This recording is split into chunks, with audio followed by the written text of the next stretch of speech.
Eles levaram pessoas de 50 anos para lá. Eles passaram de não se exercitar para 5 a 6 horas por semana. Após 2 anos, seus corações pareciam 20 anos mais jovens. Caramba! Inacreditável. Provavelmente se transformaram. É o que o exercício pode fazer. Uma das principais educadoras em mitocôndrias, metabolismo, estresse e outros aspectos da saúde do cérebro e do corpo. Senhoras e senhores, doutora Rhonda Patrick. Pessoas que fazem exercícios vigorosos têm 40% menos mortalidade relacionada ao câncer. Qual é? 40% menos mortalidade por todas as causas. Isso é incrível. Com que frequência é comum dormir 1 hora a menos por noite durante 3 noites seguidas? A maioria das pessoas, quando pensam em estar privadas de sono, pensam em névoa mental. Bem, o que acontece é que o corpo delas não está eliminando a glicose adequadamente. Então, seus níveis de glicose no sangue permanecem elevados, quase parecendo pré-diabéticos. Uau!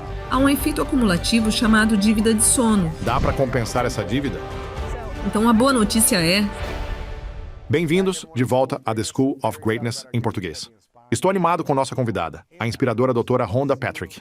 Obrigado por estar aqui. É a primeira vez pessoalmente no programa, mas segunda vez no programa, certo? Isso mesmo. Ótimo estar aqui. Estou tão animado que você está aqui. Sou fã do seu conteúdo há muito tempo. Você tem servido à humanidade ajudando as pessoas a melhorar suas vidas ao fornecer os protocolos científicos exatos revisados por pares. E continuamente atualizando e otimizando esses protocolos ao longo do tempo por muitos anos. Seu podcast, seu canal no YouTube, seus guias, seu boletim informativo, todos eles agregam muito valor para muitas pessoas. Estou grato por você estar aqui. E havia algo que estávamos falando antes de começarmos a gravar, que era sobre o sono. Eu tenho uma estatística, alguns dados que vi online sobre o sono, e quero que você reflita e compartilhe sobre isso. Porque você tem tantos níveis diferentes de expertise em sono, nutrição, suplementos, alimentação, treino e realmente otimização do corpo. Mas nesta fase da sua vida, eu acho que estávamos falando sobre isso antes. O sono é algo que as pessoas precisam considerar e sua capacidade de se exercitar, construir músculos, força e fazer exercícios aeróbicos. Mas eu vi uma pesquisa do WebMD descobriu que um americano médio dorme 5,7 horas por noite. Não tenho certeza de quão preciso isso é, mas são 5 e 7 horas por noite. E então, eu também vi que o Instituto Nacional de Saúde afirma que dormir 6 ou 7 horas não é suficiente e pode levar à privação crônica de sono. Estou curioso. Pergunta simples. Quantas horas de sono por noite você acha que os humanos realmente precisam para funcionar bem? E, se não dormirmos muito, o que isso significa? Isso é como uma privação crônica do sono? Tipo, o que isso realmente faz ao corpo se não dormirmos o suficiente? Bem, então a primeira pergunta é: quanto sono as pessoas precisam? E é um pouco de... Há uma resposta geral porque... E eu digo isso porque, acredite ou não, existem algo chamado cronotipos. Realmente há genes que afetam o quanto de sono as pessoas precisam. E a maioria das pessoas, certo? A maioria das pessoas precisa de 7 a 9 horas de sono por noite. No entanto, vou fazer uma ressalva de que, Sim, você sabe, aquelas pessoas fora da curva que têm certos genes que os fazem não precisar tanto.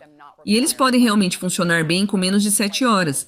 Essa é a exceção, não a regra, certo? eles podem funcionar com menos, mas isso otimiza o corpo e a mente deles dormindo menos?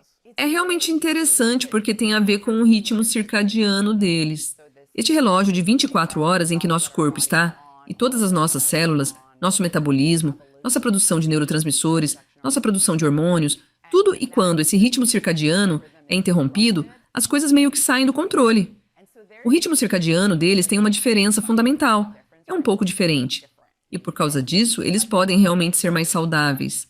Ou serem Sério? saudáveis com menos sono. Não sei muito sobre essa exceção, então não quero me concentrar nisso. Seria tipo como 1% da população? Eu não sei qual é a porcentagem. Não é muito, mas existe. E eu só quero reconhecer a sua existência porque, você sabe, há pessoas que ouvirão isso de 7 a 9 horas, e então há aquele 1 a 3% de pessoas que vão gritar e berrar sobre como eles não precisam disso. Sim, eu consigo com só 5 horas e fico bem. Mas talvez você consiga funcionar agora, mas poderá funcionar em 20, 30 anos? Essa é uma boa pergunta. E isso vai afetar seu corpo mais tarde porque você está privado de sono agora. Bem, se você pensar sobre o sono, quero dizer, é definitivamente um momento de rejuvenescimento, de reparação. Então, todos os nossos processos de reparo acontecem quando estamos dormindo. Seja reparando danos ao nosso DNA para nos prevenir de mutações que causam câncer, então são mutações oncogênicas. Seja reparando o nosso cérebro, limpando muita sujeira que se acumula no cérebro ao longo do dia. Essas são coisas que são como pequenas, tipo, pedaços de fragmentos de proteína e agregados. E então, quando dormimos, é como se limpássemos tudo isso. Existe um processo chamado sistema linfático que é ativado. E ele literalmente esguicha esse fluido linfático em todo o nosso cérebro, meio que como uma lavagem, como uma Sério? limpeza. E força fisicamente isso para fora através do sistema linfático. E é muito importante para prevenir o acúmulo de aglomerados de proteínas como a beta-amiloide, que está envolvida na doença de Alzheimer. E é por isso que o sono está tão inerentemente ligado às doenças neurodegenerativas, porque é um tempo de reparação, certo? Muitas coisas estão acontecendo com o cérebro, mas também com o seu metabolismo e pressão sanguínea. Sua pressão sanguínea se reajusta. Tudo se reajusta durante o sono. A digestão para de funcionar para que você possa fazer todos esses reparos. Então, se você pensar no seu corpo como meio que como um telefone, então, seu corpo é um telefone. E me diga, o que acontece se você não recarregar seu telefone à noite? Desliga. Ele morre. Não vai funcionar corretamente. Vai acabar morrendo e você não poderá usá-lo. Então é meio que a mesma coisa. Você precisa recarregar sua bateria quando está dormindo, e é isso que você faz. E isso inclui tudo, desde a função cerebral até a função das células imunológicas. Seu sistema imunológico também é reabastecido com o metabolismo. E isso é algo que eu acho que muitas pessoas não consideram. A maioria das pessoas, quando pensam em estarem privadas de sono, pensam em neblina cerebral. Eu estou não estou funcionando direito. Não estou pensando, você sabe, com minha máxima clareza. Mas eu não sei se a maioria das pessoas pensa na diabetes tipo 2 ou em síndrome metabólica. Isso é algo que eu sei porque eu também não pensava nisso. Eu certamente não estava pensando até me tornar uma nova mãe. E estava usando um monitor contínuo de glicose. É algo que você pode colocar no braço ou, no meu caso, coloquei na área abdominal. Ele mede continuamente os níveis de glicose no sangue. E claro, quando você se torna um novo pai ou mãe, você é privado de sono. Você mal dorme. Sim, especialmente uma mãe quando você está acordando para amamentar seu filho 3 vezes por noite. Quer dizer, você está tendo um sono muito fragmentado. E eu estava usando um monitor contínuo de glicose e foi muito revelador o que estava acontecendo com a regulação da minha glicose no sangue. Estava completamente descontrolada. O que estava acontecendo? Então, meus níveis estavam parecendo pré-diabéticos. E isso que eu ainda estava comendo saudável, né? Eu estava comendo meus alimentos saudáveis, meus vegetais e meu salmão. E mirtilos também. Eu não estava tão fisicamente ativa como de costume, sabe? Especialmente o primeiro mês após ter um bebê. Mas vou chegar a algumas boas notícias em 1 minuto. Mas isso foi, sabe, para mim foi como... Foi tão louco ver meus níveis de glicose no sangue em jejum tão incrivelmente altos sem realmente mudar minha dieta. E, sabe, eu ainda estava meio fisicamente ativa. Eu estava fazendo caminhadas, mas eu não estava fazendo o de sempre, que era corrida. Eventualmente É comecei a ameaçador. fazer treino HIIT. Mas então, o ponto aqui é que, na verdade, mesmo dormir de 1 a 3 horas a menos por noite durante 3 noites seguidas. Quero dizer, pense, quão comum é não dormir 1 hora a menos por noite durante 3 noites seguidas? É tão comum. Acontece comigo o tempo todo. O tempo todo. E há estudos que analisaram, bem, o que acontece com pessoas normais que não foram diagnosticadas com nenhum tipo de doença metabólica. O que acontece é que após 3 noites dormindo de 1 a 3 horas a menos por noite, o corpo não elimina a glicose corretamente. Então, os níveis de glicose no sangue permanecem elevados. Além disso, eles não estão produzindo insulina suficiente para baixar os níveis de glicose no sangue. E então você tem esse golpe duplo, quase parecendo resistente à insulina ou pré-diabético se você apenas olhasse os números. E novamente, isso é apenas por não dormir o suficiente por 3 noites seguidas. E nem é uma restrição total de sono, em que você tira 4 ou 5 horas de sono deles. São apenas 1 a 3 horas a menos. Então, isso realmente tem efeitos profundos sobre o metabolismo. E isso meio que se acumula. Então, há um efeito cumulativo. É chamado de dívida de sono, certo? Então, quando você dorme cada vez menos a cada noite, é como se você acumulasse essa dívida de sono. Você pode quitar essa dívida algum dia? Então, a boa notícia é que, acredite ou não, pelo menos em relação aos efeitos metabólicos e também aos efeitos cognitivos, exercícios podem ajudar a atenuar muito disso. Isso é o que eu também aprendi com a minha própria experiência pessoal. Você tem uma citação que dizia que até mesmo 1 hora a menos de sono por noite durante 3 noites pode perturbar como seu corpo processa açúcar e levar a uma leve resistência à insulina. Mas uma boa notícia aqui. O treino intervalado de alta intensidade pode quase reverter isso. Então, é possível dormir menos, mas treinar intensamente e reverter os efeitos negativos? Então, de acordo com a pesquisa, sim. E de acordo com meus próprios dados anedóticos, sim. E há razões para isso. Então, quando você está fazendo treinamento intervalado de alta intensidade, é quando está fazendo intervalos que são difíceis. Você está indo além do que normalmente faria se estivesse apenas correndo. Você está indo a 85% da sua frequência cardíaca máxima. E está fazendo isso por um período de tempo que é um intervalo. E então você meio que tem um período de recuperação onde pega mais leve.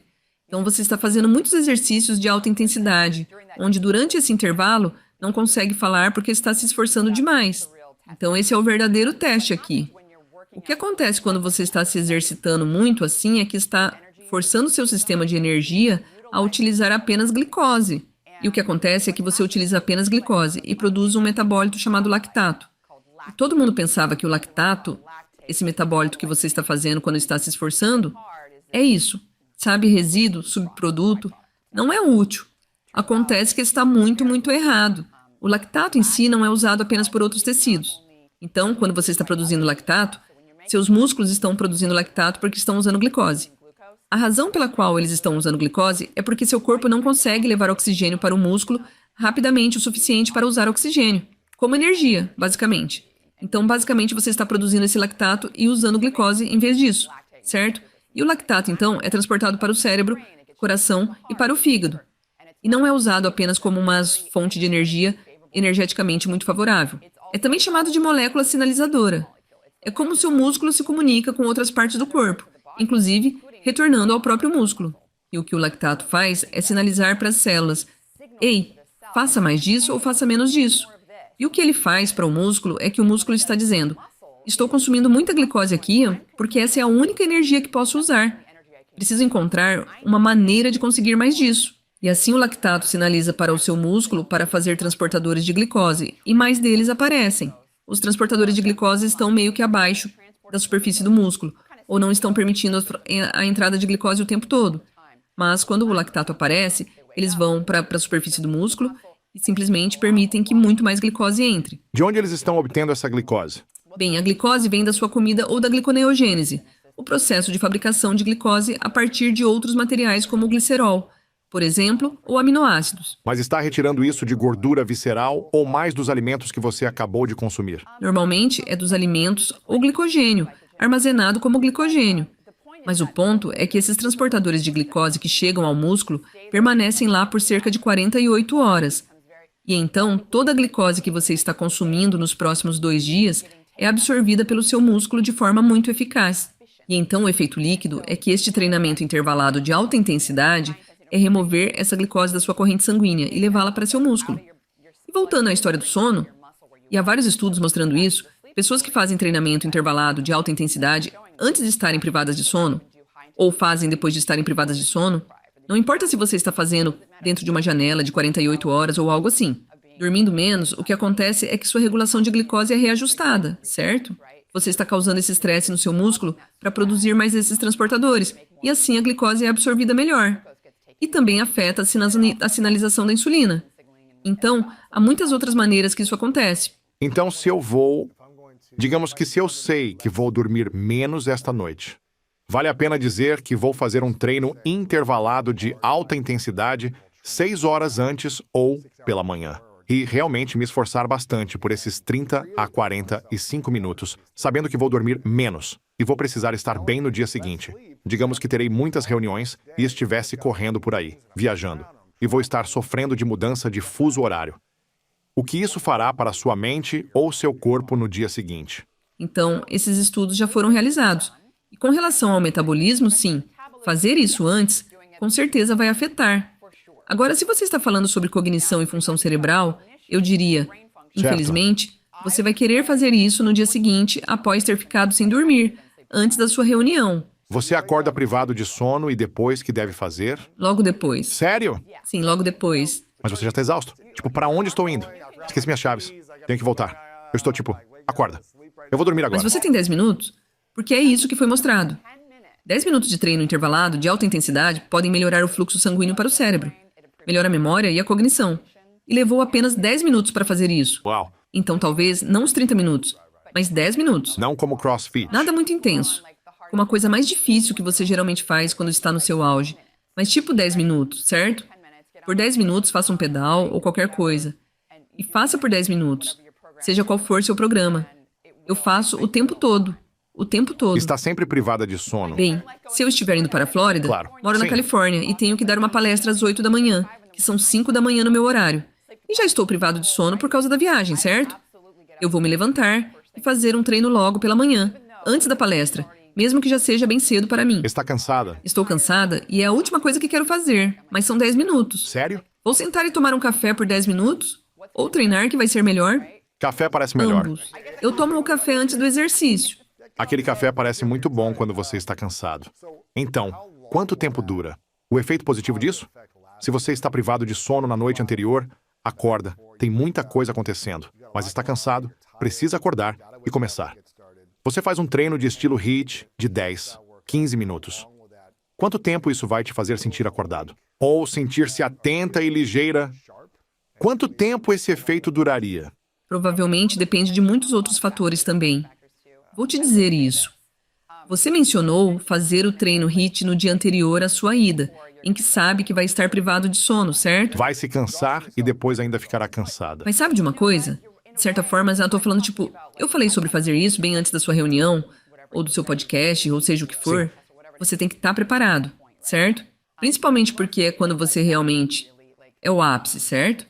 Mas eu vou dizer isso. Mas sim, se você fizer antes, você ainda obtém benefícios cerebrais, porque, novamente, voltando ao lactato. Para produzir lactato, você precisa trabalhar duro. Você precisa estar a 85% da sua frequência cardíaca máxima e fazer isso por 10, 20, 30 minutos, certo? Quanto mais você faz, maior é o efeito dependente da dose. Esse lactato vai para o cérebro. Na verdade, o cérebro é um dos maiores consumidores dele. Isso aumenta algo no cérebro chamado fator neurotrófico derivado do cérebro, BDNF. E isso é algo que vai te ajudar. É algo que aumenta o crescimento de novos neurônios no hipocampo.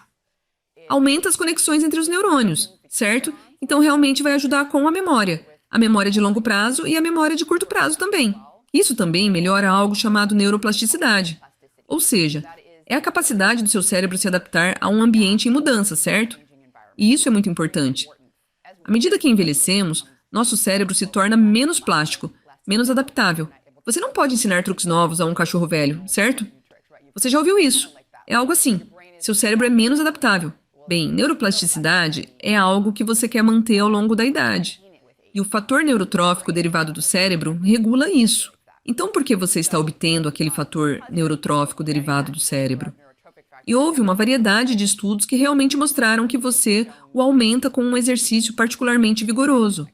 Mais uma vez, o lactato é chave. Voltando à sua pergunta, quero meio que fazer uma ressalva ao que eu disse originalmente. Sim, isso vai melhorar a função cerebral ao fazê-lo antes também. Mas se você quer um efeito imediato do fluxo sanguíneo, onde você sente que realmente está funcionando, fazer isso logo antes é melhor. Isso é melhor. E quanto tempo você acha que isso duraria?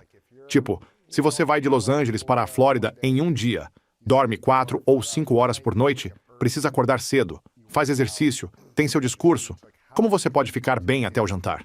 Ou vai realmente durar apenas umas 3 horas de clareza antes de começar a diminuir? Certo. Fiz Sim. esse treino HIIT Sim. e consigo ficar mais 24 horas sem dormir e ainda estar bem. Não para o cérebro.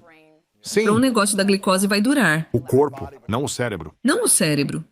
Você realmente precisará de algo. Você vai começar a se sentir cansado. Você pode realmente precisar de um pouco de Um cochilo ou algo assim. um cochilo, sim. Falando em cochilos, quão importantes são? Eles ajudam ou atrapalham o ser humano no seu ritmo circadiano, no seu processo de sono? Então eu conversei com o Dr. Sachin Panda sobre... Ele falou muito sobre cochilos e é um biólogo circadiano e realmente um especialista. E ele realmente acha que cochilos são úteis, especialmente quando você está privado de sono. Certo. Certo, e então se você pode cochilar. Eu realmente não sou uma pessoa que tira sonecas. É difícil para mim cochilar. Mesmo quando estou cansado, não sei por quê, mas é só quem eu sou. E então eu não estou dizendo que nunca cochilo, mas especialmente se estou animada com alguma coisa que eu tenho que fazer, sabe? Então é difícil desligar, né? E depois despertar de novo, sim. Então eu sempre recorro ao exercício. Eu vou para academia, mesmo que esteja cansada. Uau! Eu vou para academia. Não por muito tempo, às vezes é tipo 15 minutos, sabe? E isso ajuda muito mesmo. E tente ir para a cama um pouco mais cedo naquela noite, se puder. Exatamente. Mas se você não pode, se está em uma conferência onde fica várias noites acordado até tarde, você vai o mais cedo que puder. Mas é aí que o exercício entra. E realmente ajuda. Ajuda mesmo. Mesmo fazendo no seu hotel, tipo, eu tenho essa rotina que faço no meu quarto de hotel. É mais ou menos como uma versão do que os crossfitters chamam de treino Cindy. Então eu faço 10 flexões e depois faço 10 V-ups, que são uma espécie de versão de um abdominal. E então faço 15 agachamentos com o peso do corpo.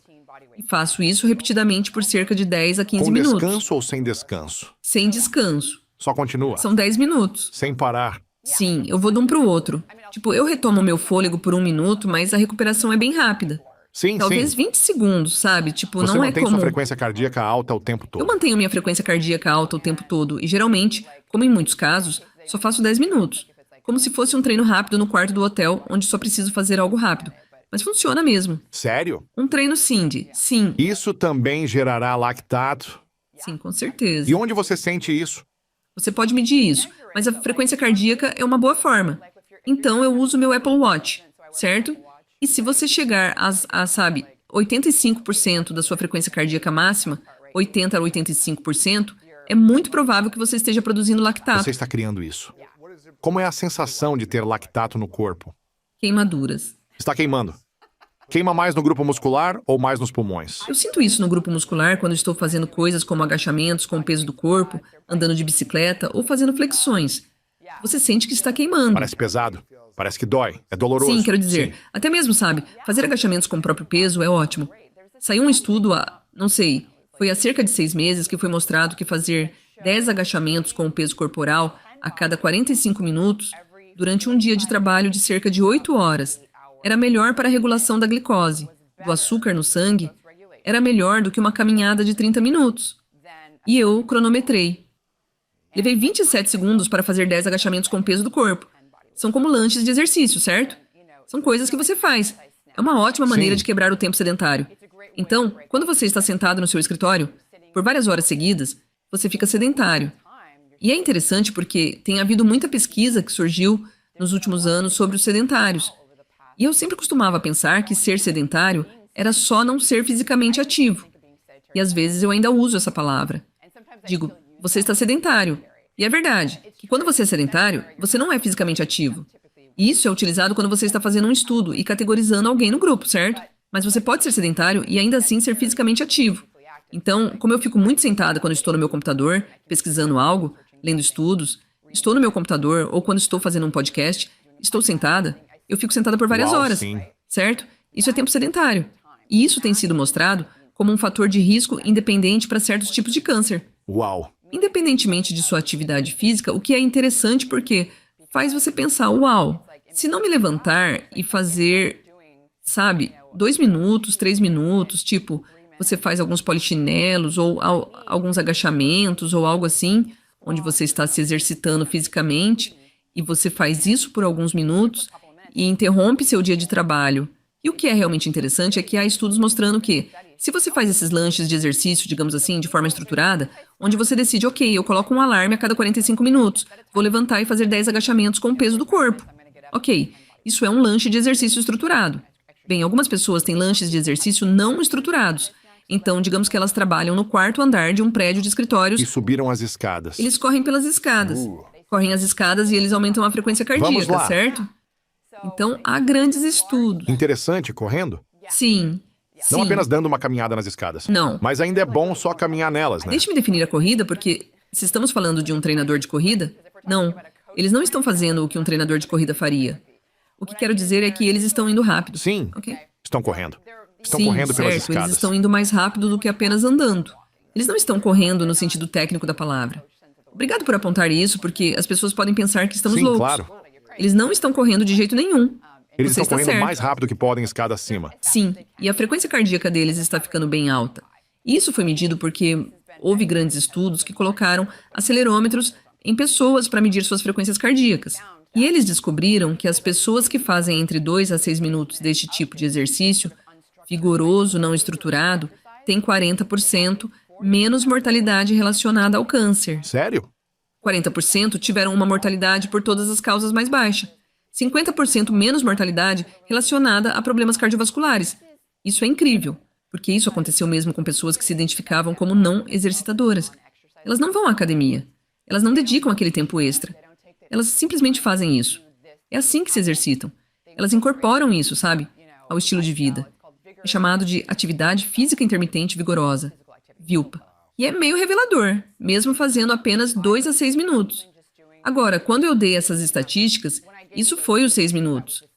Isso foi o limite superior. Então, são só 6 minutos por dia.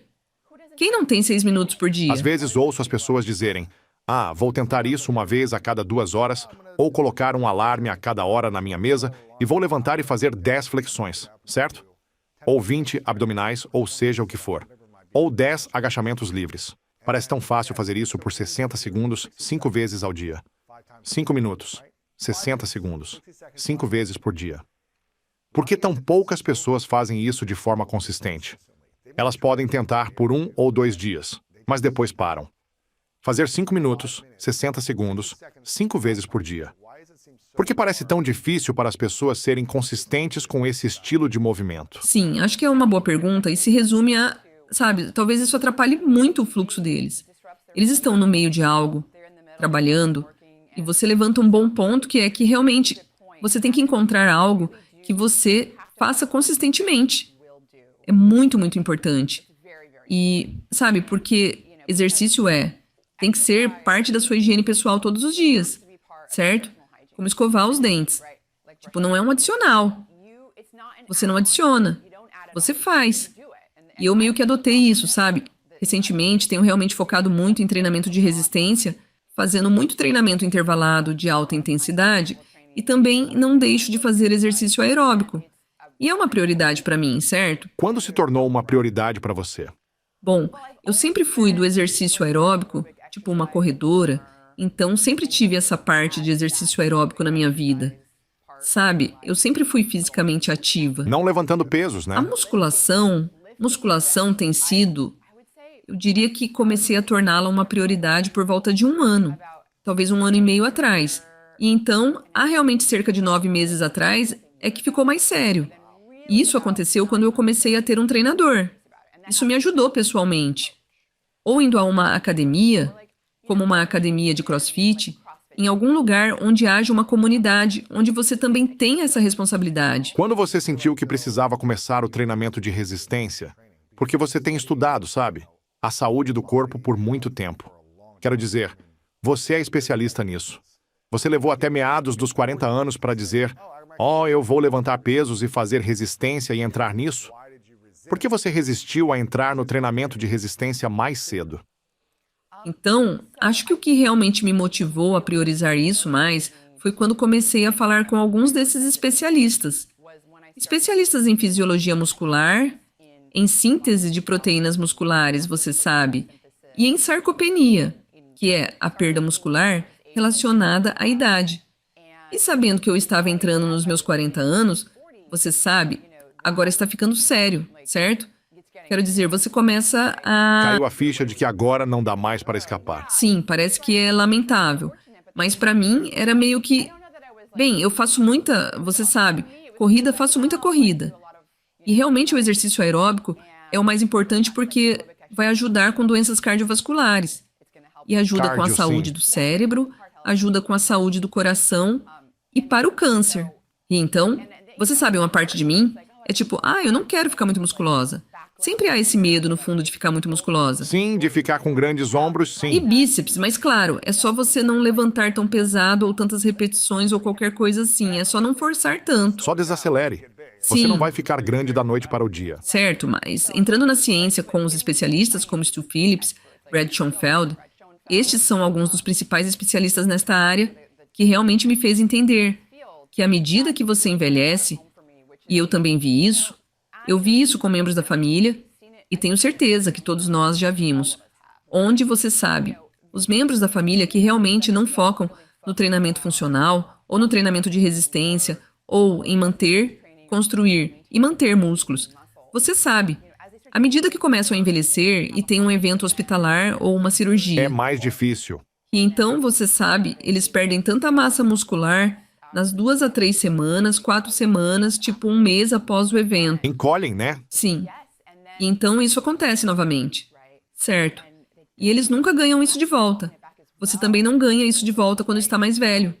E então, apenas vendo isso com membros da família e entendendo a ciência por trás disso, então você começa a alcançar esse chamado limiar de incapacidade, onde há um ponto sem retorno e você realmente perde sua independência física. Tipo, seu jeito de andar fica muito mais lento.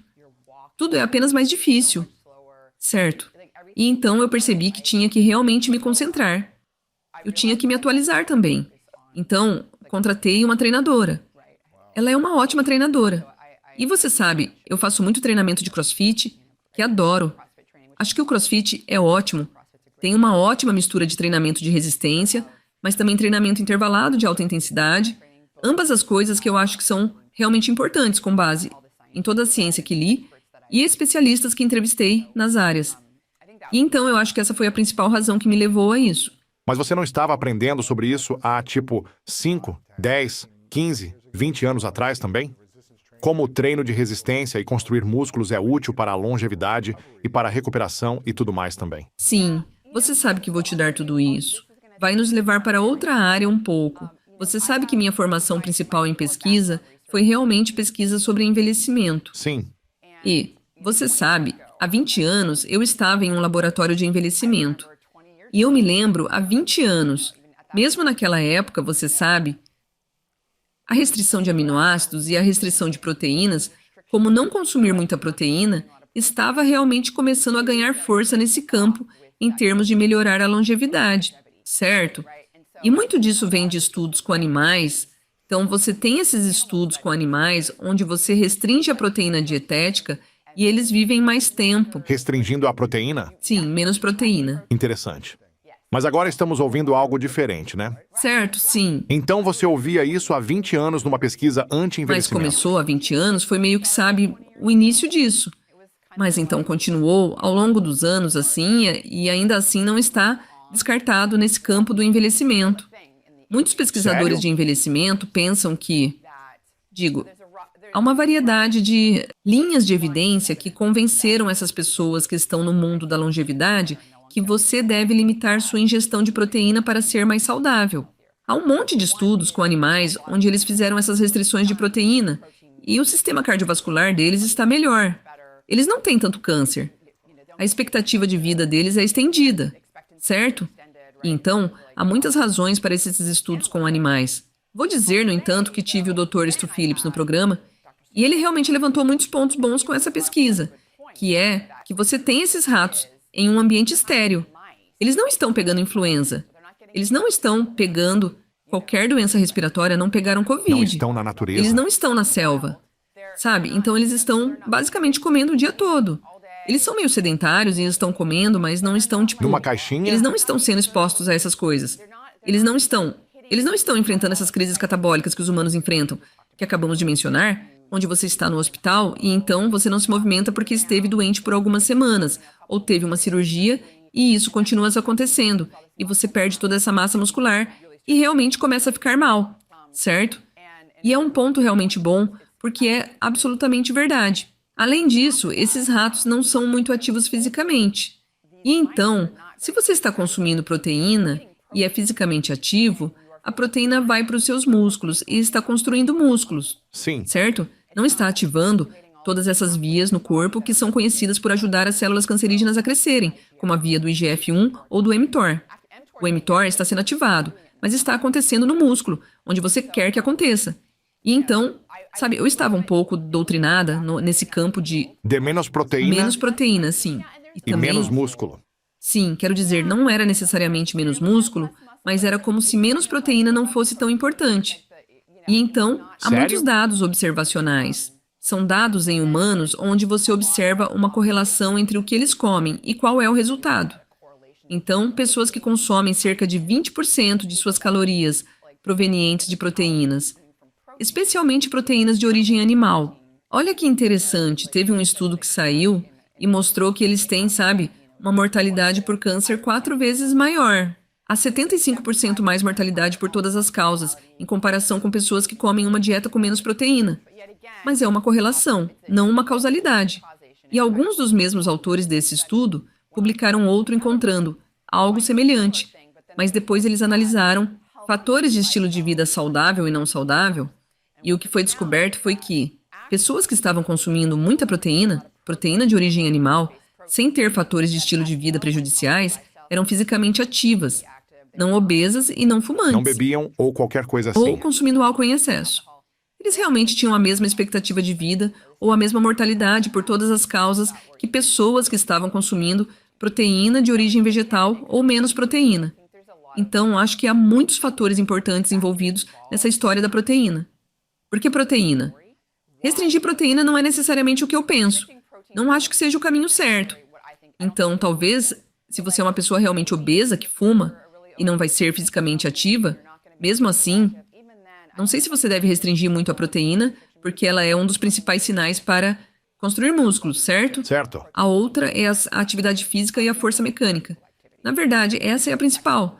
Essa é a que todos devemos nos concentrar. Mas se está fazendo muita atividade física e não está consumindo proteína, o que vai acontecer? Sim. É difícil reparar o dano que você está Está causando. rasgando seus músculos. Certo.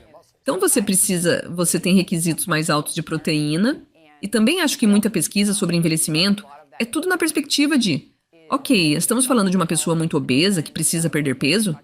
Bem, ela pode consumir menos proteína, e menos calorias, e menos gordura, e menos de tudo, certo? Você sabe, vamos perder peso. Certo. Mas tipo, se estamos falando de pessoas fisicamente ativas que são saudáveis, você sabe, eu não acho que a restrição de proteína vai torná-las mais saudáveis.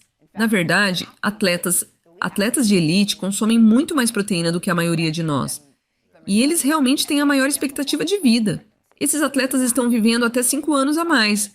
Atletas de elite e tal, atletas olímpicos, eles estão vivendo até 5 anos a mais do que a população média. Sério? Sim, atletas de elite têm uma incidência de câncer muito menor, cerca de 40 a 50% mais baixa. Eles estão se saindo bem, mas isso é no nível de elite, beleza? É bom saber disso. Parte de mim estava preocupada, tipo, se você estiver treinando muito, isso faz você morrer mais jovem? Se você estivesse treinando tanto desde que tinha, sei lá, 12 ou 15 anos e está nisso há 20 anos para aquele nível de elite. Mas acho que você realmente está otimizando seu corpo para o desempenho. Seu corpo é muito adaptável e, por isso, estou certo de que existem exceções que são verdadeiras. Mas, novamente, se você olhar para os estudos publicados que analisam em geral, ou a população média, por exemplo, há um estudo de um atleta olímpico francês e então há outro estudo que analisa vários atletas olímpicos diferentes de todo o mundo. E então, apenas olhando alguns dos estudos que analisam pessoas que têm um nível elite de aptidão cardiorrespiratória, sua capacidade de absorver oxigênio durante exercícios é medida pelo máximo consumo de oxigênio. Existem estudos mostrando que pessoas no nível de elite, como atletas de elite, estão entre os 2% melhores. Nessa medida de máximo consumo de oxigênio, eles têm uma redução de 80% na mortalidade por todas as causas, em comparação com pessoas com níveis baixos, como as pessoas com máximo consumo de oxigênio abaixo de 80%. E o que é ainda mais incrível é que as pessoas de elite, então pessoas que são atletas, se você os comparar com pessoas como eu tenho um VO2 máximo alto para minha idade. Eu não sou elite, mas eles ainda tinham uma mortalidade por todas as causas 20% menor. Então, parece que não há limite. Você continua subindo, mas as pessoas com o VO2 máximo baixo, aquelas pessoas tinham uma mortalidade comparável ou pior do que pessoas que eram fumantes. Tinham hipertensão, diabetes. Jura? Eu sei que ser sedentário, não ser fisicamente ativo, é uma doença. É uma doença. Acho que deveria ser falado como uma doença porque tem o mesmo risco de mortalidade que pessoas que não são... Quero dizer, pessoas que têm doenças que identificamos como doença, certo? Como hipertensão, diabetes. Claro. O que você considera como sedentário? O que é um estilo de vida sedentário? Boa pergunta. Tipicamente, quero dizer, o que estou falando é baseado em estudos. E assim, tipicamente, o que seria definido como um estilo de vida sedentário é uma pessoa que não tem tempo livre, atividade física, então eles não jogam tênis ou pickleball, ou futebol, ou basquete, ou beisebol, hóquei, ou qualquer tipo de lazer assim, qualquer que seja. Futebol. Futebol, handebol, Sim, exato. sim, exatamente. Ou, você sabe, eles não vão à academia ou não correm. Então, eles não se identificam como alguém que reserva tempo para se engajar em algum tipo de exercício físico. Eles se levantam, vão tomar um banho, caminham para comer, tanto Certo. faz. Certo? Depois eles vão para a escola ou para o seu escritório e é só isso. É isso e isso seria considerado sedentário. Eles estão dando tipo 1.000 passos por dia, 2.000 passos por dia, talvez. Sim, quero dizer, depende. Talvez eles estejam andando. Se eles andarem mais com o cachorro, estarão dando mais passos. Sabe o que quero dizer? Acho que isso é melhor do que nada. Não é uma caminhada rápida, não é uma caminhada A maioria das acelerada. vezes, as pessoas que passeiam com seus cães não estão caminhando Você rapidamente. fica parando, né? Sim. Então, provavelmente, eu diria que... Fico me perguntando se os cientistas realmente perguntam a eles. Você leva seu cachorro para passear? Isso pode ser considerado sedentário. Eu chamaria de sedentário, para ser honesto. Porque não é uma caminhada rápida, não é uma atividade intensa. Certo. E eu realmente acho que 10.000 passos deveriam ser substituídos por algo como 10 minutos de exercício vigoroso por dia. Você está testando alguma dessas coisas em si mesmo? Injetando células-tronco? Ou indo a esses laboratórios para experimentar essas coisas? Ou está apenas pesquisando e observando? Eu sou muito cautelosa quando se trata de algumas dessas coisas. Mas não é que eu ache que nada disso funciona. Você sabe, sou um pouco medrosa. Mas eu continuo com os exercícios. Estou apenas pesquisando. Comida, exercício, sono. Sim, essas são as grandes coisas. E eu, para meio que talvez voltar à sua pergunta, eu diria que eu costumava pensar que limitar proteína era provavelmente como, é melhor ser mais à base de plantas. E agora eu acho que o exercício é o rei. Acho que o exercício é a droga da longevidade que, se pudesse ser transformada em pílula, todos estaríamos tomando. Todos deveríamos estar tomando. E acho que a proteína é importante para alimentar nossos músculos, para, você sabe, melhorar a massa muscular e para reparo também. E isso seria uma coisa maior. E também acho que é fazer jejum intermitente. Eu ainda tento e ainda acho que é importante fazer algo nesse sentido.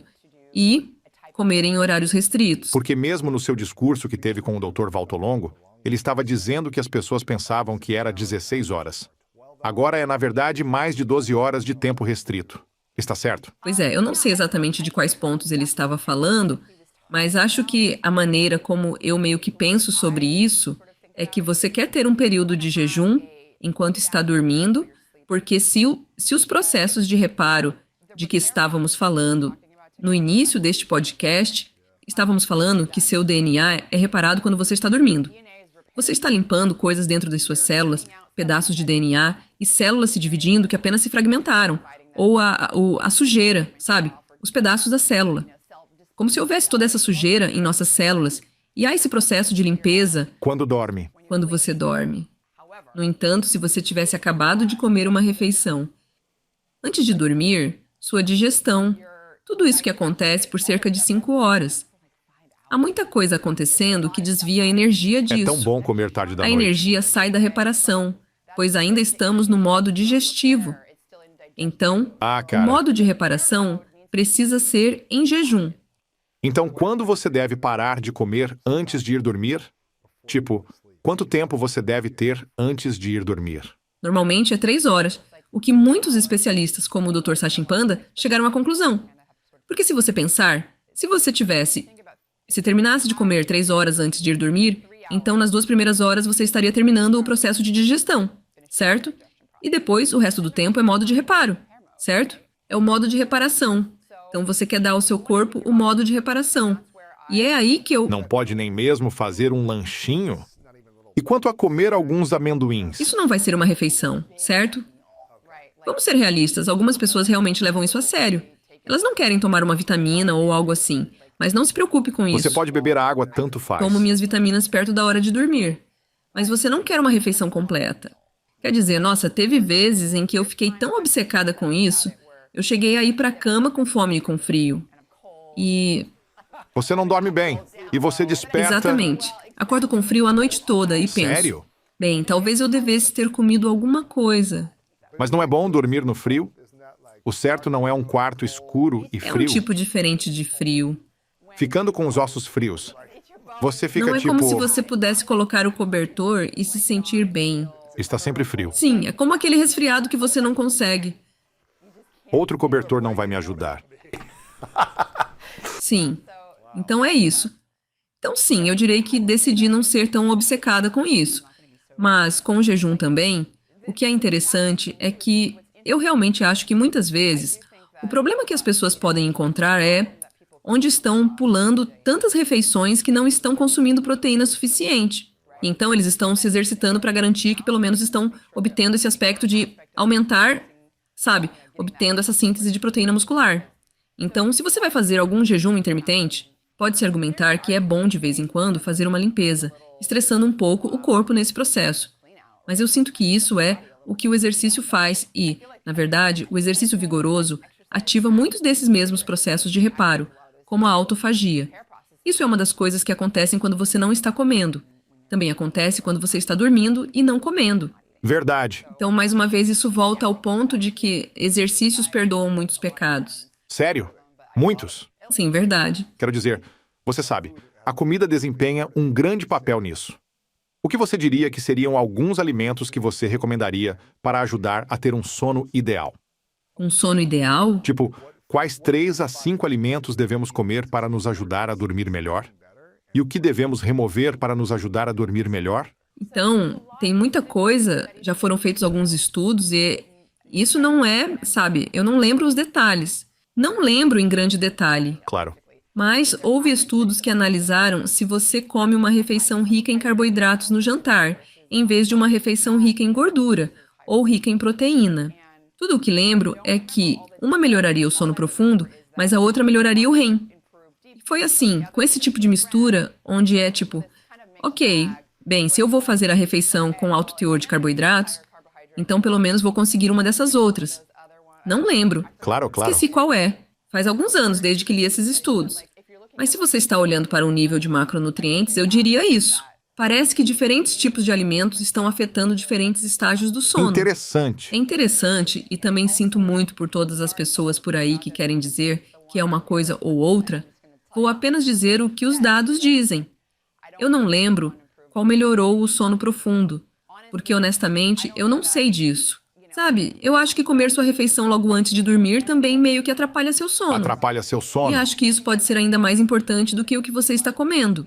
Assim como fazer essa atividade física mais cedo faz diferença. E então, outra coisa que acho ainda mais importante do que a comida é o estresse térmico. É como fazer uma hidromassagem ou uma sauna, bastante próximo da hora de dormir. Não necessariamente logo antes de dormir, mas talvez algumas horas antes de dormir, realmente parece melhorar o sono. Sério? Sim. E há várias razões possíveis para isso. Por exemplo, o aumento do hormônio do crescimento, que é um fator importante, e também a liberação de citocinas sonogênicas. É algo que ocorre, por exemplo, quando você utiliza uma banheira quente ou sauna. Você está realmente aumentando alguns marcadores inflamatórios que também são chamados de citocinas sonogênicas, porque induzem o sono e assim por diante. Há uma razão para você querer se refrescar agora. Você está falando sobre se sentir fresco. Você não quer ir para a sauna, depois ir direto para a cama suando e não conseguir dormir. Mas, geralmente, se você tomar um banho mais frio depois, ou algumas pessoas gostam de fazer mergulhos frios, mas você não tem um mergulho frio e apenas toma um banho. Um banho gelado. Sim, meu marido é religioso quanto a isso todas as noites. Ele tem que fazer. Ele faz uma banheira quente. E depois E fria. então frio. Banho frio. Ele dorme como um bebê. Dorme como um bebê. Eu não tenho tanta dificuldade para dormir. Ele é mais uma pessoa noturna. Tipo, eu posso ir para a cama às 9 e às 9h30 já estar dormindo, sem problema. Então, Então o frio não o mantém acordado. não mantém. Não, eu sei que muita gente usa o frio para meio que obter aquele tipo de explosão de norepinefrina, onde você acorda de manhã e recebe aquele impulso e se sente bem. Não, tenho certeza enquanto ele está nisso. Mas é como se talvez a combinação com o calor Sim, claro. faça algo. Mas ele não Te cansa, faz né? apenas o frio. Quente e Sim. frio. E É quente e estou frio. cansado. Mas ele fica no quente por um tempo e depois entra no frio. Provavelmente ele não quer. Ele não quer ficar suando. Claro. Sim. Agora, se você pudesse criar um protocolo de dia ideal, digamos que você tem tudo perfeito na vida e pode acordar, dormir em um determinado horário, comer o que quiser, treinar como quiser, ficar no quente, ficar no frio. Como se você tivesse um dia perfeito o tempo todo no mundo. Como você montaria seu protocolo de dia perfeito com sono, alimentação e exercícios? Perfeito, você diz, para ser saudável. Para o protocolo humano ideal? Para a longevidade? Para a força ideal? Como seria esse dia perfeito para você? O que você comeria? Que horas você acordaria? Como você treinaria? Você faria algo de calor, frio, essas coisas? Faria uma câmara de oxigênio? Eu não sei. Qualquer coisa que você pudesse fazer. Certo. O que eu faria é acordar quando acontecesse naturalmente. Normalmente, eu acordo naturalmente por volta das 7 da manhã. Sem alarme, apenas Sem alarme. naturalmente. Quer dizer, a única vez que uso um alarme é se tenho que acordar antes das 7, tipo quando vou fazer uma caminhada ao nascer do sol ou algo assim. Ou se estou em outro fuso horário e preciso usá-lo.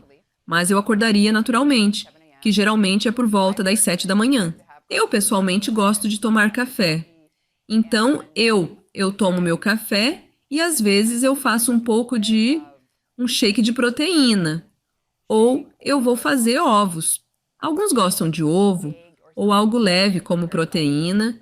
E depois eu saio porque quero aquela exposição à luz da manhã, para reajustar meu ritmo circadiano para que eu volte a adormecer no horário certo.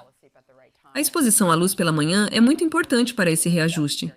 Eu sairia e me exercitaria. Eu me exercito ao ar livre. Na verdade, quase o tempo todo. Eu Sério? malho ao ar livre. Faço meu levantamento de peso lá fora, então costumo sair e praticar uma espécie de crossfit. É um protocolo de treino tipo crossfit, que eu adoro. Então seria um treino de 1 hora e eu faço alguns treinamentos de resistência dependendo do dia. Talvez eu faça alguns agachamentos e levantamento terra e misturo tudo num treino. Talvez um pouco de remo burpees, algumas flexões. Sabe? Estou obtendo o melhor dos dois mundos. Estou obtendo o HIIT Sim. e o treinamento de resistência. Faço isso por 1 hora. E então eu provavelmente já teria a sauna ligada e estaria em torno de 175 graus Fahrenheit ou 80 graus Celsius. Eu não gosto de ir muito alto hoje em dia, especialmente depois de um treino. E eu entro na sauna e eu ouviria um pouco de música ou talvez um podcast que me interesse, ou talvez ler um livro ou ler um estudo científico. E assim eu ficaria lá por cerca de 20 a 30 minutos, dependendo de como estou me sentindo. E às vezes coloco um pouco de água nas pedras para obter vapor. Gosto do vapor também. Então eu faço isso. Depois, ao sair da sauna, vou fazer a minha maior refeição do dia, com proteínas. Então, um pouco de comida antes do treino. E mais depois. Eu gosto de pouco porque, especialmente se você está indo um pouco mais forte e fazendo alta intensidade, acho que isso me ajuda a não ficar tão enjoada. Sim. Vai te dar mais energia. Sim, então mencionei que vou tomar um shake de proteína. Às vezes também como meia maçã. Algo, né? Tipo, eu gosto de um pouquinho de alguma coisa. E depois disso, vou fazer minha refeição. Tipo, vou comer uma fritada. isso faria? Uma fritada de ovo que tem brócolis. Vou comer uma porção grande. E então eu vou tomar um pouco de chá de erva mate porque eu não tomo muito café. Definitivamente não tomo. Normalmente eu só tomo uma xícara de manhã, às vezes 2. Mas na maioria das vezes eu prefiro o chá quente de erva mate com folhas soltas. Eu faço isso depois de comer e gosto de sentar e praticar ciência, ler algo científico, Claro. acompanhar as novidades. Você sabe que a estimulação cognitiva é muito importante, manter a mente afiada, e também é fundamental para o fator neurotrófico, derivado do cérebro. Estamos falando sobre como o exercício físico aumenta isso, assim como a estimulação cognitiva. E aprender algo novo, todas essas coisas são importantes. Sim. E num podcast como a The School of Greatness, você está constantemente aprendendo coisas novas. É bom para o cérebro. Então eu gosto de fazer isso enquanto estou bebendo meu chá de erva mate. E depois à tarde, eu fico com fome de novo. E como 2 hambúrgueres caseiros de peru. Estou realmente aumentando o consumo de proteína. Mas aí eu também tenho um pouco de couve e mirtilos em uma vitamina juntos. E isso realmente me dá um impulso cerebral.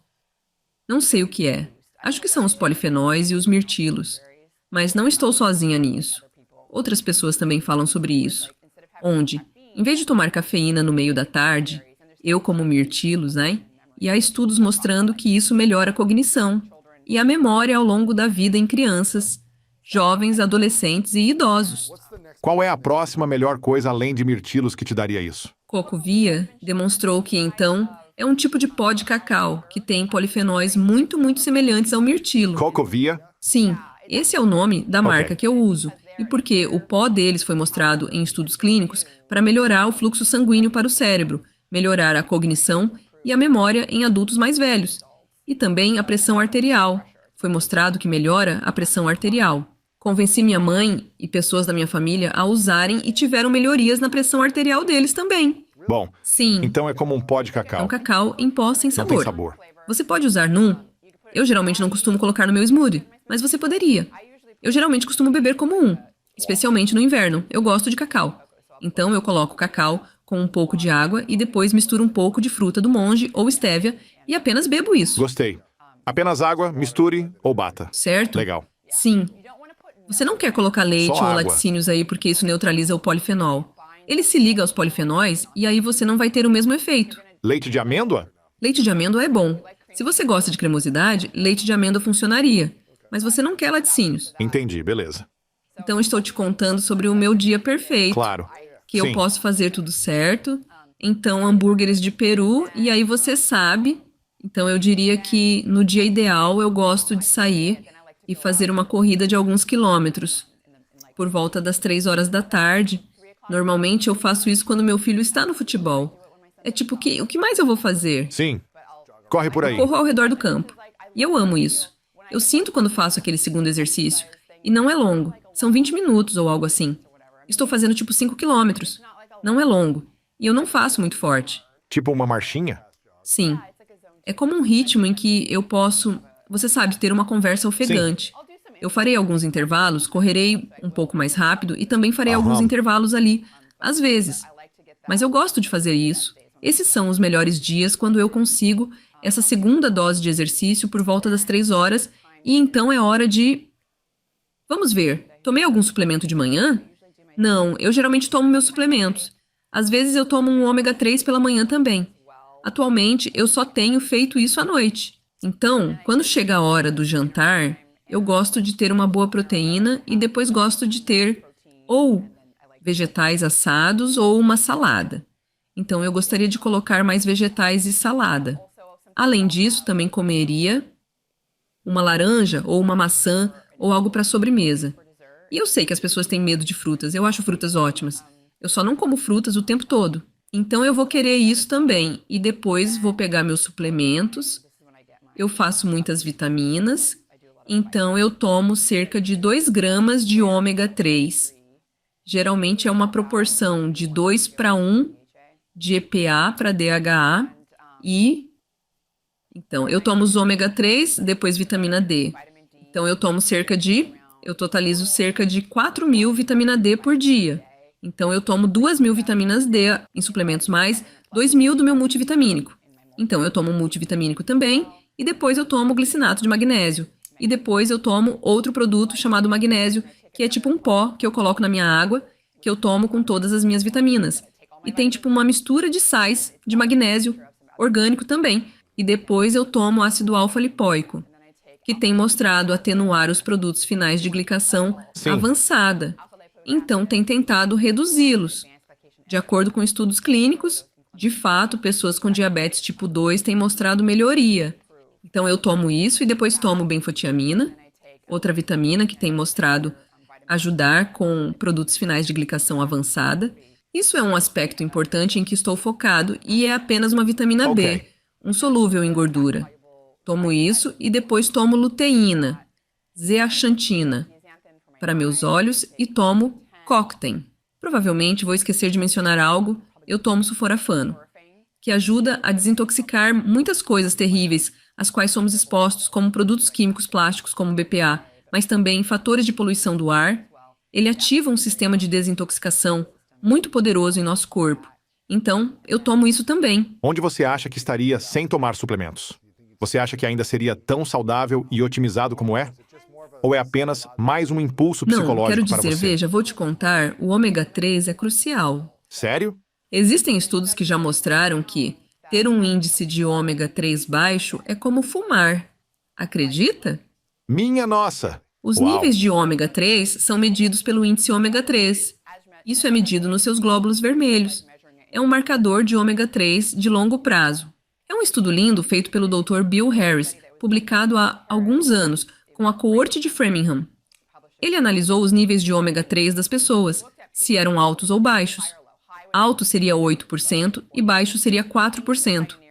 Ele é o pioneiro do índice de ômega 3. Basicamente, pessoas que eram não fumantes, mas tinham um baixo índice de ômega 3, tinham a mesma expectativa de vida que fumantes com um alto índice de ômega 3. Se você olhar para a curva de expectativa de vida deles, elas estão sobrepostas. Queria poder mostrar a Fulgunei a figura. Uau. É impressionante. E a única maneira de obter ômega 3 é através do peixe? Frutos do mar é o principal jeito. É o que vai impulsionar seu índice de ômega 3. E precisa ser EPA-DHA, isso é das fontes marinhas. A LA é a fonte vegetal de ômega 3 e pode ser convertida nesses outros dois ácidos graxos, ômega 3, mas muito, muito ineficientemente e assim. Se você precisa obter a fonte marinha para pessoas que são vegetarianas ou veganas, a microalga é a fonte, o óleo de microalgas. Mas você precisa tomar muito. Mas estudos descobriram que pessoas com índice de ômega 3 de 4%, isso é baixo. Na verdade, as pessoas nos Estados Unidos têm um índice médio de ômega 3 de cerca de 5%. Se você tomar 2 gramas de ômega 3, ou seja, ômega 3 suplementar por dia, por cerca de 3 meses, então, ou 3 ou 4 meses, você pode ir de um índice de ômega 3 baixo, de 4%, para um índice de ômega 3 alto de 8%, e pessoas que têm um índice de ômega 3 de 8% têm uma expectativa de vida aumentada em 5 anos, comparadas às pessoas com índice baixo. Sério? No Mesmo? Japão, eles têm uma expectativa de vida aumentada, de 5 anos em comparação com os Estados Unidos. Há muito peixe na sua dieta. O índice de ômega 3 deles é 10%, o nosso é 5%. O índice médio de ômega 3 deles é 10%, enquanto nossa média aqui é 5%. Isso está apenas relacionado ao peixe? Está ligado ao consumo de peixe, certo? Mas não podemos comer muito peixe por causa do mercúrio, né? Sim, quero dizer, depende do tipo de peixe que você está comendo também. Os melhores tipos de peixe para comer seriam salmão, cavala, sardinha. Esses são peixes com alto ômega 3, mas baixo mercúrio. E há estudos mostrando que os ácidos graxos ômega 3 protegem contra o mercúrio até certo ponto. Você não deveria comer peixe-espada porque tem muito. Isso é uma coisa muito real. Se você ingerir níveis muito altos de mercúrio, isso pode ser Sim. ruim. Mas se você está Certo. comendo como eu, salmão umas 3 vezes por semana, você sabe, e talvez 4 às vezes. Eu como muito salmão, mas também tomo meus suplementos de ômega 3. Então, a questão é, você acha que poderia ficar sem todos os suplementos? Acho que há alguns que são realmente importantes. A exemplo do ômega 3. Tem também a vitamina D. Você sabe que pode obtê-la do sol. Ela é um hormônio esteroide muito importante. Muito importante. É um hormônio esteroide que regula 5% do genoma humano. Então, sem isso, muita coisa dá errado. Há muitas coisas que regulam se você pode ou não produzir vitamina D, certo? Onde você mora, quanto de melanina você tem na pele, isso é um protetor solar natural. Se você usa protetor solar ou se usa muita roupa protetora. À medida que você envelhece, sua eficiência para fazê-lo é 4 vezes menor.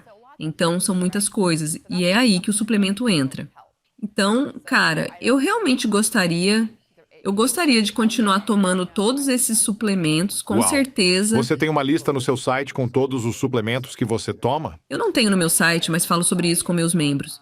Eu faço muitas perguntas e respostas. Estou pensando em algo como, sabe, ter algum tipo de lista porque outras pessoas têm listas dos suplementos. Todo mundo tem. Todos têm E não uma. necessariamente estão certas. Sério? Eu quero sua lista então. Isso é o que eu quero. Sim, mas minha lista muda muito. Essa é a questão. O que você fez há 2 anos é diferente deste ano. É mesmo, e mudou bastante. Você precisa de uma lista contínua, que pode ser atualizada. Sim, eu fico refletindo, tipo, eu costumava tomar NAD. Tipo, você sabe, precursores. Se você pudesse tomar apenas 3 suplementos por dia e só pudesse escolher 3 agora, quais você tomaria consistentemente? Eu tomaria ômega 3, vitamina D e sulforafano. Simplificando para as pessoas, se pensarem, não consigo tomar esses 30 suplementos. Quais marcas são boas? Quais não são boas? Mas quero garantir que estou obtendo magnésio dos meus alimentos. Porque deixei esse de fora. Então, magnésio. Eu deixei de fora se pudesse apenas 3. Certo, mas então você estaria focando nos alimentos à base de Compraria minhas magnésio. verduras e minhas nozes como amêndoas que são muito ricas em magnésio, certo? porque quero ter certeza de que estou atendendo o déficit de E minerais. se você só pudesse tomar 5 suplementos por dia? Quais seriam os principais? Certo. Ômega 3, vitamina D, sulforafano, magnésio e o multivitamínico. Tá bom. Isso parece mais São razoável. os top. Esses são os 5 primeiros. O que é sulforafano? Sim. Então, o sulforafano é um composto feito a partir de um precursor, que é encontrado em certos tipos de vegetais crucíferos. Então, estes são brócolis, couve-flor, couve de Bruxelas, repolho, esse tipo de vegetais.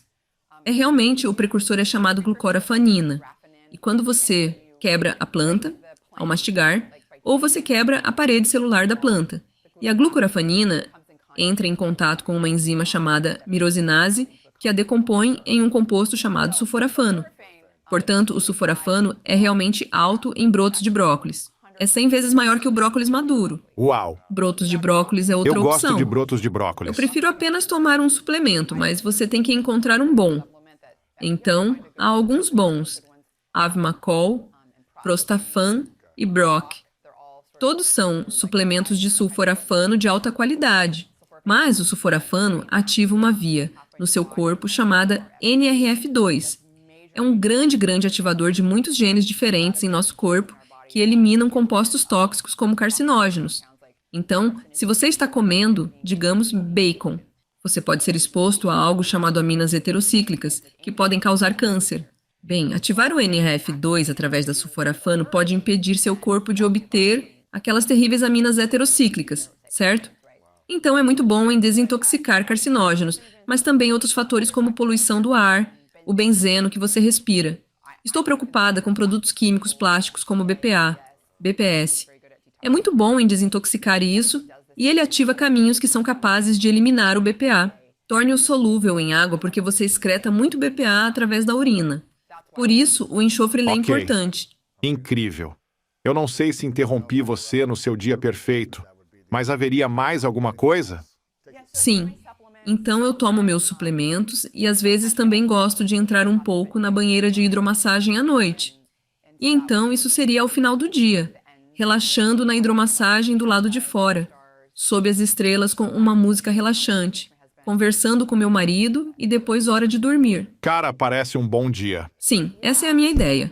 Não inclui exposição ao frio. Eu misturo um pouco às vezes no verão. Eu gosto de Claro, fazer isso sim. quando está muito quente ou se há um grande evento, e isso me ajuda com a ansiedade. Mas o meu foco principal atualmente é apenas exercício. Tipo sair e 2 fazer. vezes ao dia seria ótimo pra você. Sim, são os meus melhores dias. Quando faz 2 vezes. Isso. Uau! É incrível. Estou tão feliz que você voltou ao programa. Quero contar às pessoas onde podem encontrar seu material, porque você tem muitos relatórios excelentes, podcasts, tudo. Então, se as pessoas ainda não estão te seguindo, nós vamos linkar tudo. Você quer enviar as pessoas para os áudios ou o YouTube? É onde você se concentra mais para o seu podcast? Porque você tem um recurso incrível que eu quero que as pessoas conheçam. Eu gosto de ambos. Acho que é YouTube. YouTube. Sim, ok, legal. Mas eles podem ouvir por áudio também, mas o YouTube é meio que onde você coloca mais foco agora. Sim, é no YouTube. Ok, vamos linkar o YouTube. É o Found My Fitness, o programa da doutora Rhonda Patrick. Certifique-se de se inscrever e certifique-se de ouvir, assistir.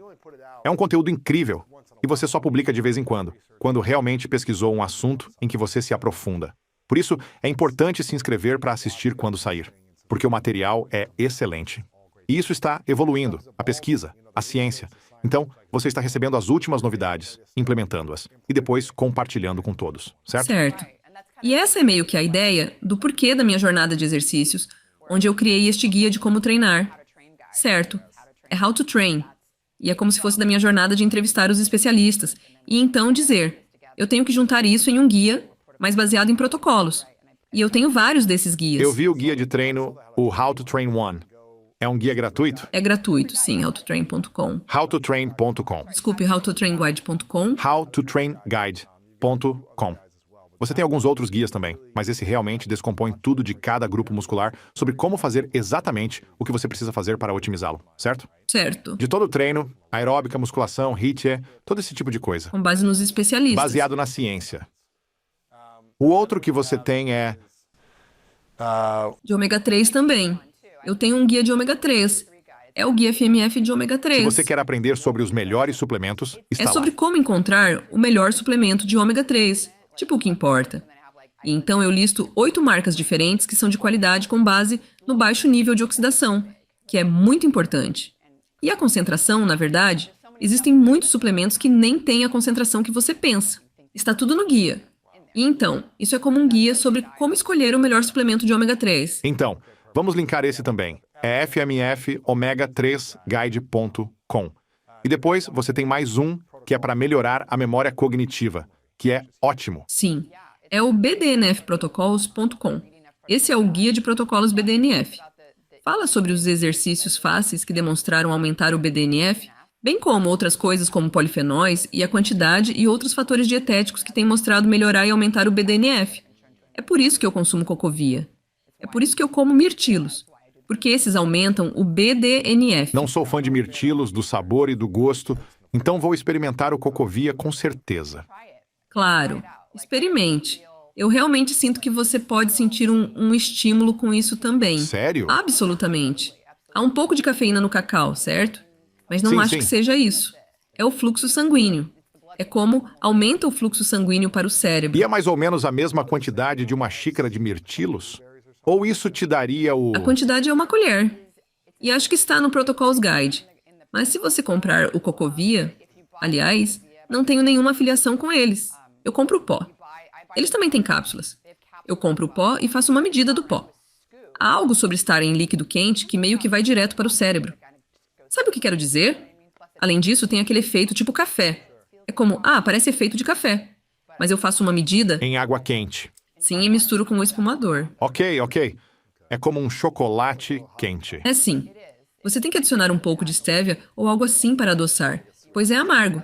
Caso contrário, você vai ter que engolir rápido porque não tem um gosto bom. É muito amargo. Eles podem obter tudo nos guias. Vamos linkar isso. E eu estou assumindo que estão no seu site também, correto? É foundmyfitness.com. foundmyfitness.com, mas nem todos os guias estão lá. Eles estão meio que separados. Agradeço se puder linkar. Vamos linkar para as pessoas. Você também está nas redes sociais em todos os lugares. Found My Fitness. Qual é o seu principal espaço de mídia social agora? É principalmente YouTube ou você está no Instagram? Sim, estou no YouTube. Também tem um canal de clipes onde lançamos algo todo dia. Ou quase. Aí Definitivamente está, toda semana. no YouTube. Sim, FMF. Tá bom. Family Fitness Clips. Mas o canal principal é onde lançamos nossa série de entrevistas longas com especialistas. E eu estou no X, antigo Twitter, como Found My Fitness, Rhonda Patrick. E também estou no Instagram, @RhondaPatrick. Também estou no TikTok, embora não é tão popular Tão quanto ativo. o resto. Publicamos, mas ainda não somos tão populares no TikTok. Há muita concorrência lá. Há muita. Mas você deveria postar lá sim. Acho que seria bom ter alguém para postar seu conteúdo lá. Algumas últimas perguntas para você. Antes de perguntar, Rhonda, quero te reconhecer pelos os 20 anos de consistência e de sempre pesquisar e questionar suas crenças atuais ou anteriores e se perguntar, como posso melhorar essas crenças? Como posso não me apegar a elas? Se há algo novo, estou disposto a tentar e compartilhar isso com as pessoas também. E eu acho que é muito importante estar disposto a fazer isso. Então eu quero reconhecer você por estar constantemente nesta missão de servir à humanidade, de ajudar as pessoas a aprenderem essa informação, aprenderem mais facilmente, porque parece tão confuso. Há tanto conteúdo por aí ensinando coisas. Sabe, sinto que tenho tantos especialistas diferentes e ainda estou confuso às vezes. Então, agradeço por explicar um dia ideal passo a passo e também tentar simplificar algumas dessas coisas, pois pode parecer tão avassalador. E muitas pessoas não têm o seu cérebro. Então agradeço por você criar guias para as pessoas. Tipo, aqui está um passo a passo. E eu estou apenas grato por você estar viva hoje, porque precisamos de pessoas como você para nos ajudar a sermos melhores. Estou muito grato por você estar sempre na pesquisa e ajudando as pessoas. Obrigado pelo que você faz e por estar aqui compartilhando isso no meu programa. Já se passaram 4 anos. Estou feliz que você esteja de volta. E quero reconhecer você por implementar isso na sua vida. Você parece que está... Eu te disse quando te vi há algumas semanas, tipo, cara, você parece muito saudável, muito em forma, forte, mais jovem. Então, você está aplicando isso em si mesmo e estou feliz que está implementando, porque às vezes há especialistas que ensinam, mas eles mesmos não fazem isso. Então, sou grato por você estar fazendo isso por si mesmo e vendo os benefícios. Parece que está realmente funcionando. Parabéns por tudo. Muito obrigado, Lewis. Essas são palavras muito gentis. Sim. Sou grata por ter a oportunidade de vir e conversar com você. E agradeço tudo que você disse. E claro, adoraria voltar a qualquer momento e conversar com você novamente. Com certeza. Vamos fazer acontecer. Acho que já te perguntei isso. Tenho 2 perguntas finais. Acho que já te perguntei isso antes, mas estou curioso se vai ser uma resposta diferente. É chamado de as 3 verdades. Então imagine um cenário hipotético. Você pode viver o tempo que quiser, mas é seu último dia na Terra. E você pode viver o quanto quiser. 100, 200 anos. O que você quiser. Mas eventualmente você tem que morrer. Você consegue realizar tudo o que deseja nesta vida. Todos os seus sonhos se tornam realidade. Mas por qualquer motivo, você tem que levar todo o seu trabalho com você. Então, tudo o que você criou nesta vida, você tem que levar para outro lugar. Quando você morrer, isso será apagado, ou simplesmente não estará aqui para o mundo. Então, esta conversa se foi. Todo o conteúdo que você criou no seu podcast se foi. Livros, tudo se foi. Hipoteticamente. Mas no último dia, você pode deixar para trás 3 verdades. E isso é tudo que teríamos do seu conteúdo. 3 lições. Quais seriam essas 3 verdades para você? Todo o meu conteúdo, não minha vida toda. Sim. Tá. As únicas 3 coisas que você pode deixar para trás, essas lições. Quais seriam essas 3 coisas? Eu diria. Exercícios. Saia e faça disso parte da sua higiene pessoal. Acho que o exercício não só nos torna mais saudáveis e melhora a forma como envelhecemos, mas também nos torna melhores humanos. Acho que nos torna mais gentis, nos torna mais felizes, nos torna apenas pessoas melhores. E acho que isso afeta o mundo. Sim. Se pudéssemos fazer com que todos fizessem, 5 horas de exercício por semana, onde fariam, 1 hora por dia, durante a semana de trabalho, eu realmente acho que as pessoas seriam mais gentis umas com as outras. Então, essa seria a minha lição número 1. Acho que a lição número 2 seria sobre relacionamentos, no sentido das conexões sociais com as pessoas que você ama, cuide deles e valorize-os. Não falamos sobre isso hoje e o papel que isso desempenha no envelhecimento, mas é bem importante. Isso desempenha um grande papel no envelhecimento. Na verdade, todos os superidosos parecem ter isso. Essas conexões sociais são muito importantes, sabe? Não estar sozinho, por exemplo, perder todos os seus amigos e não ter essa conexão social é devastador para o corpo e o cérebro. E isso realmente te envelhece mais rápido. Mas também, novamente, tudo se resume àquela conexão próxima, realmente se conectar com as pessoas. É tão bom. Não sei se é melhor Sim. ou pior que vitamina D. É tão importante. E eu não falei sobre isso no meu dia perfeito, mas, na verdade, faz parte do meu grande dia. Eu tenho uma família e passo muito tempo com minha família. Sim. Então, esse seria o número 2. E eu acho que a lição número 3 seria que preciso pensar. Eu acho que há muito potencial que as pessoas estão perdendo em termos de otimizar sua saúde, sua própria saúde, seu próprio bem-estar, sua expectativa de vida, longevidade e tempo de vida saudável. E tudo se resume a mudar o foco para o que você precisa ou para o que seu corpo precisa. Quais as coisas que você precisa para o seu corpo funcionar? Certo? Precisamos de vitaminas e minerais essenciais. Se você não consumir vitamina C, eventualmente pode morrer. Certo? Sim. Há o magnésio e mais de 30 a 40 minerais e vitaminas essenciais. Precisamos desses ácidos graxos. Precisamos de aminoácidos. Então, quero que mude o seu pensamento para o que você precisa para alimentar o seu corpo. E todo o resto se encaixará. Em vez de focar no que você precisa, evite carboidratos refinados. Bem, se você pensar no que precisa comer, isso não estará na equação. Então já desaparece, certo?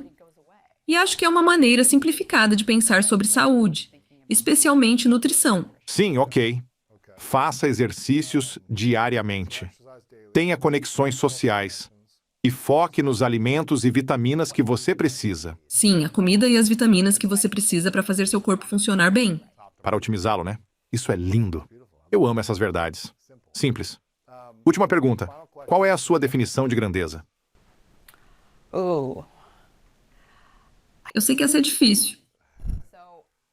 Então, eu acho que, para mim, minha definição de grandeza é realmente tentar superar minhas barreiras mentais, superar as coisas que me impedem, superar coisas que tenho medo, superar meus temores. Isso refletirá em evitar de pensar menos no negativo e pensar e ver mais o lado positivo. Ou seja, ver menos os problemas e mais as soluções. Eu acho que, para mim, a grandeza é realmente superar os medos e a negatividade, eu acho. Se eu superar isso, as coisas são realmente ótimas. Acho que da última vez falei sobre honestidade como sendo a minha grandeza, e acho que isso definitivamente ainda faz parte da minha grandeza. Sim, acho que é uma questão de realmente superar coisas difíceis. Coisas realmente difíceis. Isso é grandeza. Então, seja nos meus relacionamentos sociais, por exemplo, sendo mãe, ser esposa, ser filha, ou ser um podcaster, ou ser um cientista. Você sabe, em cada parte do que me faz ser quem eu sou, há coisas que me seguram, há coisas que me assustam, e há coisas em que posso identificar muitos problemas sem ver as soluções. E eu acho que isso não é grandeza. Acho que isso está me impedindo de ser grande. Claro. Honda, obrigado por estar aqui. Obrigada. Foi poderoso. Somos os únicos que podemos mudar nosso cérebro. Podemos falar sobre neuroplasticidade se quiser, mas a pessoa deprimida precisa assumir a responsabilidade por seu comportamento. Por isso, é tão importante captar essa relação cérebro-corpo cedo e construir rotinas que mantenham a pessoa longe da depressão. Então foi um longo caminho de volta para